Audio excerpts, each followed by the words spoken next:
Salam dan bahagia Bapak Ibu hebat sekalian. Saya Mika Luciana Sitinjak, CGP Angkatan 11 Kota Batam. Kali ini akan memaparkan mengenai koneksi antar materi modul 1.2 yang senantiasa membimbing saya, Bapak Amirul Mukminin sebagai fasilitator dan juga Ibu Valentina Fardede sebagai pengajar praktik. Dalam kesempatan kali ini, koneksi antar materi dirancang dengan menggunakan model refleksi 4P, yaitu peristiwa, perasaan, pembelajaran, dan penerapan. Momen yang paling penting atau menantang atau mencerahkan bagi saya dalam proses pembelajaran modul 1.1 hingga modul 1.2 adalah pendidikan itu bukan hanya sekedar mengajar, namun lebih berfokus pada menuntun murid dalam budi pekerti untuk menebalkan lakunya yang sangat. Dalam mendidik, guru harus menerapkan sistem Among dan tidak melupakan nilai-nilai luhur dari kebudayaannya sendiri. Guru berperan dalam menuntun anak sesuai dengan kodrat alam dan zamannya, bukan merubah kodratnya. Peristiwa penting atau menantang atau mencerahkan bagi saya dalam modul 1.2 adalah ketika saya memaknai diri sejauh mana sudah memiliki nilai-nilai guru penggerak. Pentingnya membangun kolaborasi karena hubungan guru bukan hanya dengan murid, namun dengan semua pemangku kepentingan sekolah. Dalam nilai dan peran guru penggerak juga dimaksudkan untuk membangun karakter anak yang mencerminkan profil pelajar Pancasila melalui pengkondisian lingkungan sekolah dan pembiasaan teladan yang konsisten. Kaitan antara modul 1.1 dan 1.2 yang saya pahami adalah dalam modul 1.1 menekankan akan pemikiran KHD yang memfokuskan bahwa peran guru adalah menuntun anak. Pendidikan hendaknya berorientasi pada siswa.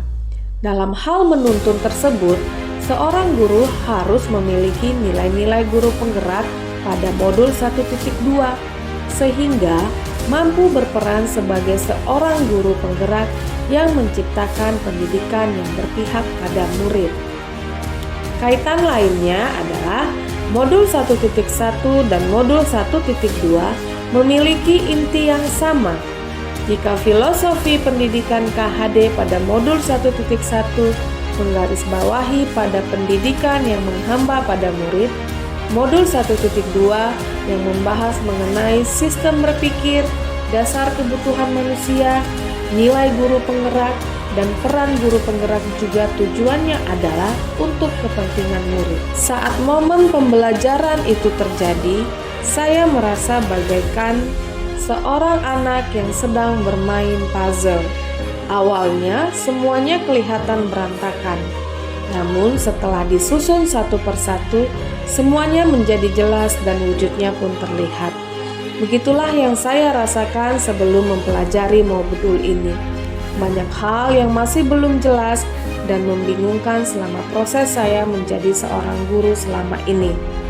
Namun setelah mempelajari modul 1.1 dan 1.2 ini, perlahan tapi pasti makna sesungguhnya dalam mendidik sudah terlihat jelas. Apa yang harus saya lakukan juga sudah terarah dengan sangat jelas. Kini potongan-potongan puzzle tersebut sudah membentuk wujudnya. Sebelum momen tersebut terjadi, saya berpikir bahwa ketika saya menerangkan di depan, anak melihat saya dan duduk dengan tertib, itu adalah hal yang seharusnya dilakukan oleh seorang guru. Cukup dengan mereka mampu menjawab setiap soal-soal yang saya berikan. Berikutnya, jika ada anak yang kelakuannya tidak baik, saya menganggap hal itu tidak akan bisa dirubah lagi dari dirinya dan cenderung memarahi mereka dengan nada yang keras. Otoritas di dalam kelas hanya milik guru, tidak perlu masukan atau saran dari pihak lain. Namun sekarang saya berpikir bahwa apa yang saya pikirkan dulu adalah salah. Saat ini anak diharapkan untuk lebih berekspresi lagi dalam pembelajaran.